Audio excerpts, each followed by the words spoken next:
యోబు గ్రంథము 38వ అధ్యాయము. అప్పుడు యెహోవా సుడిగాలిలో నుండి ఈలాగున యోబునకు ప్రత్యుత్తరమిచ్చెను. జ్ఞానములేని మాటలు చెప్పి ఆలోచనను చెరుపుచున్న వీడెవడు? పౌరుషము తెచ్చుకొని నీ నడుము బిగించుకొనుము. నేను నీకు ప్రశ్న వేయుదును, నీవు దానిని నాకు తెలియజెప్పుము. నేను భూమికి పునాదులు వేసినప్పుడు నీవెక్కడ నుంటివి? నీకు వివేకము కలిగియున్న ఎడల చెప్పుము. నీకు తెలిసిన ఎడల దానికి పరిమాణమును నియమించిన వాడెవడో చెప్పుము. దానిమీద పరిమాణపు కొల వేసినవాడెవడో చెప్పుము. దాని స్తంభముల పాదులు దేనితో కట్టబడినవో చెప్పుము. ఉదయ నక్షత్రములు ఏకముగా కూడి పాడినప్పుడు, దేవదూతలందరూ ఆనందించి జయధ్వనులు చేసినప్పుడు దాని మూలరాతిని వేసినవాడెవడు? సముద్రము దాని గర్భము నుండి పొర్లి రాగా తలుపుల చేత దానిని మూసినవాడెవడు?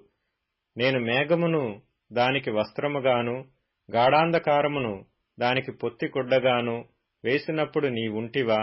దానికి సరిహద్దు నియమించి దానికి అడ్డగడియలను తలుపులను పెట్టించినప్పుడు నీవు ఇంతవరకే గాని మరి దగ్గరకు రాకూడదనియు, ఇక్కడనే నీ తరంగముల పొంగు అణపబడుననియు నేను చెప్పినప్పుడు నీవుంటివా?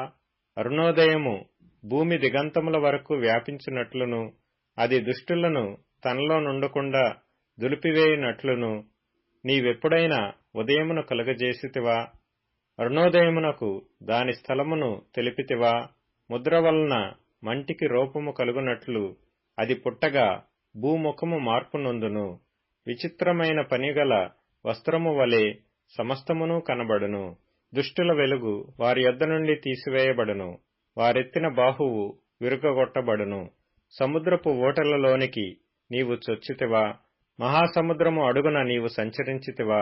మరణద్వారములు నీకు తెరవబడిన మరణాంధకార ద్వారములను నీవు చూచితివా? భూమి వైశాల్యత ఎంతో నీవు గ్రహించితివా? నీకేమైనా తెలిసిన ఎడల చెప్పుము. వెలుగు నివసించు చోటునకు పోవు మార్గమేది?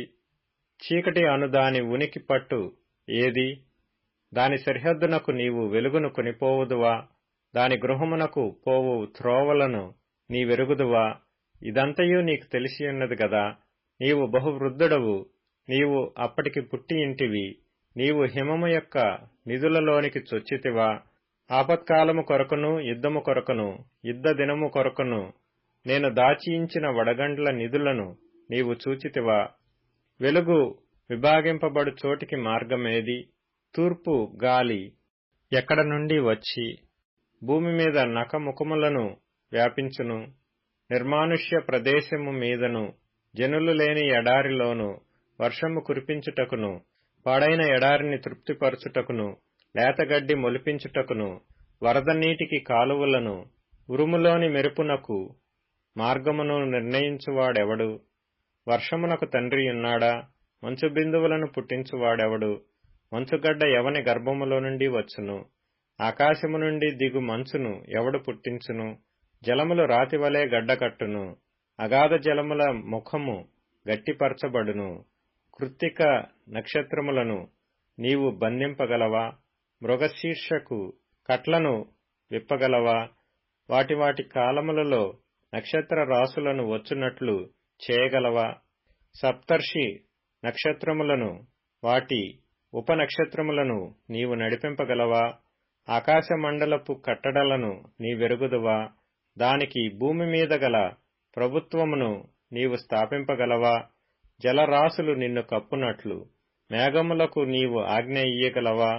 మెరుపులు బయలు వెళ్లి చిత్తము ఉన్నామని నీతో చెప్పినట్లు నీవు వాటిని బయటికి రప్పింపగలవా? అంతరింద్రియములలో జ్ఞానముంచిన వాడెవడు? హృదయమునకు తెలివినిచ్చిన వాడెవడు? జ్ఞానము చేత మేఘములను వివరింపగలవాడెవడు? ధూళి బురదయై పారునట్లును, మంటి పెడ్డలు ఒకదానినొకటి అంటుకొనున్నట్లును ఆకాశపు కలశములలోని వర్షమును కుమ్మరించువాడెవడు? ఆడుసింహము నిమిత్తము నీవు ఎరను వేటాడిదవా?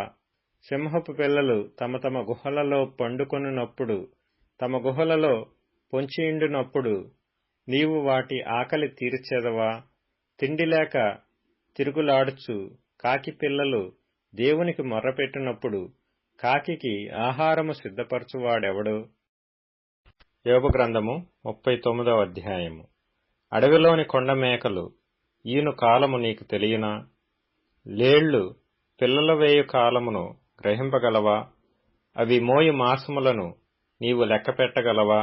అవి ఈను కాలము ఎరుగుదువా? అవి వంగి తమ పిల్లలను కనును, తమ పిల్లలను వేయును. వాటి పిల్లలు పుష్టి కలిగి ఎడారిలో పెరుగును. అవి తల్లులను విడిచిపోయి వాటి యొద్దకు తిరిగి రావు.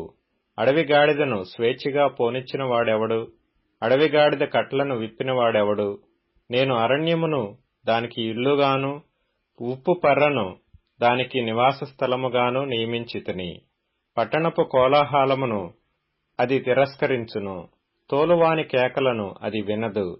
పర్వతముల పంక్తియే దానికి మేత భూమి. ప్రతి విధమైన పచ్చని మొలకలను అది వెదకుకొనును. గురుపోతు నీకు లోబడుటకు సమ్మతించునా? అది నీ శాలలో నిలుచునా?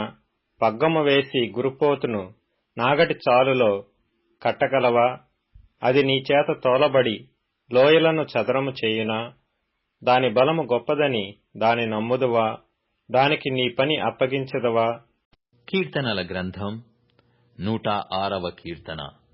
కావున యెహోవా కోపము ఆయన ప్రజల మీద రగులుకొనెను. ఆయన తన స్వాస్థ్యమందు అసహ్యపడెను. ఆయన వారిని అన్యజనుల చేతికి అప్పగించెను. వారి పగవారు వారిని ఏలుచుండిరి.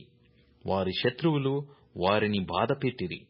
వారు శత్రువుల చేతి క్రింద అనపబడిరి. అనేక పర్యాయములు ఆయన వారిని విడిపించెను.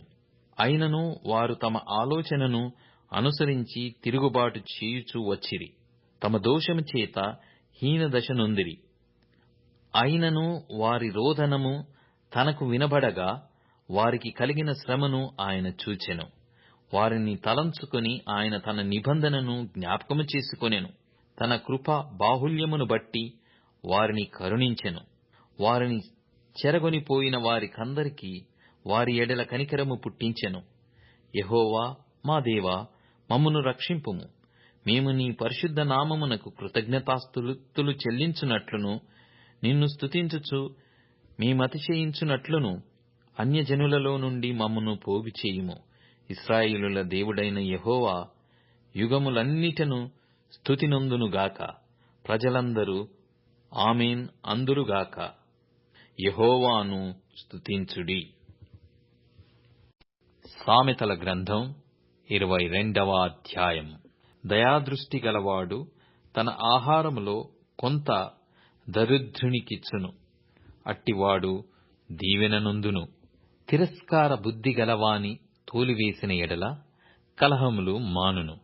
పోరు తీరి అవమానము మానిపోవును.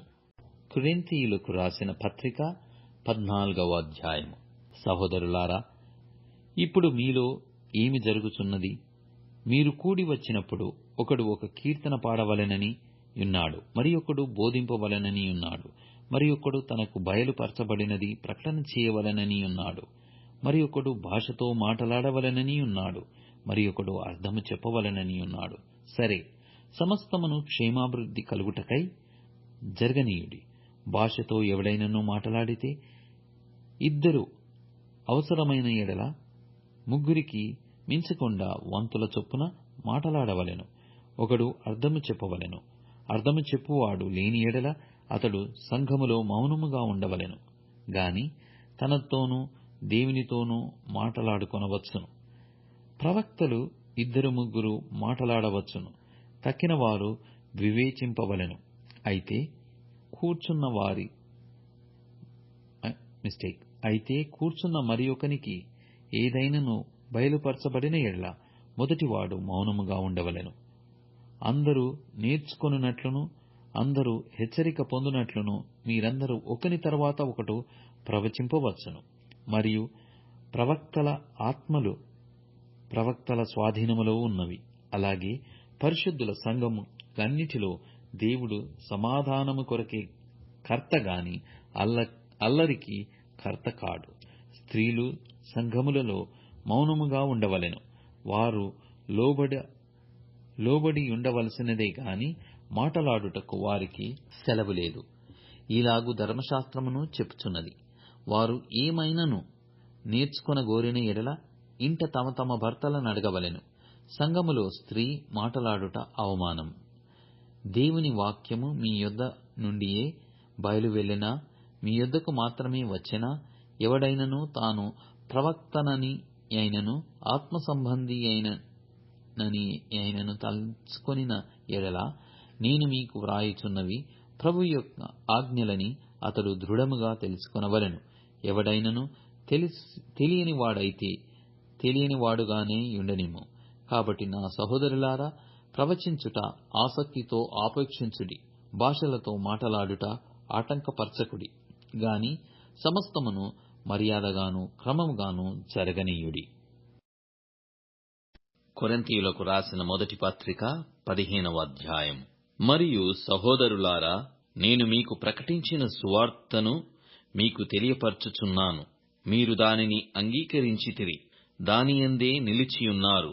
మీ విశ్వాసము వ్యర్థమైతేనే గాని నేను ఏ ఉపదేశ రూపముగా సువార్త మీకు ప్రకటించితినో ఆ ఉపదేశమును మీరు గట్టిగా పట్టుకొనియున్న ఎడల ఆ సువార్త వలనే మీకు రక్షణ పొందువారయ్యుందురు.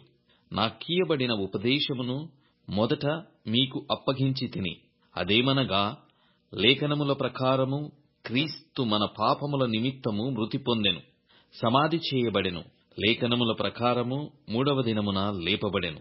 ఆయన కేఫాకును తర్వాత 12 కనబడెను. అటుపిమ్మట 500కు ఎక్కువైన సహోదరులకు ఒక్క సమయమందే కనబడెను. వీరిలో అనేకులు ఇప్పటి వరకు నిలిచియున్నారు. కొందరు నిద్రించిరి. తర్వాత ఆయన యాకోబుకును అటు తర్వాత అపోస్తలులకందరికిని కనబడెను. అందరికీ కడపట ఆ కాలమందు పుట్టియున్న నాకును కనబడెను. ఏలయనగా నేను అపోస్తలులందరిలో తక్కువ వాడను, దేవుని సంఘమును హింసించినందున అపోస్తలుడనబడుటకు యోగ్యుడను కాను. అయినను నేనేమయ్యున్నానో అది దేవుని కృప వలనే అయ్యున్నాను. మరియు నాకు అనుగ్రహింపబడిన ఆయన కృప నిష్ఫలము కాలేదు గాని వారందరికంటే నేనెక్కువగా ప్రయాసపడితిని. ప్రయాసపడినది నేను కాను, నాకు తోడయ్యున్న దేవుని కృపయే. నేనైననేమి నా వారైనేమి అలాగుననే మేము ప్రకటించుచున్నాము, అలాగుననే మీరును విశ్వసించితిరి.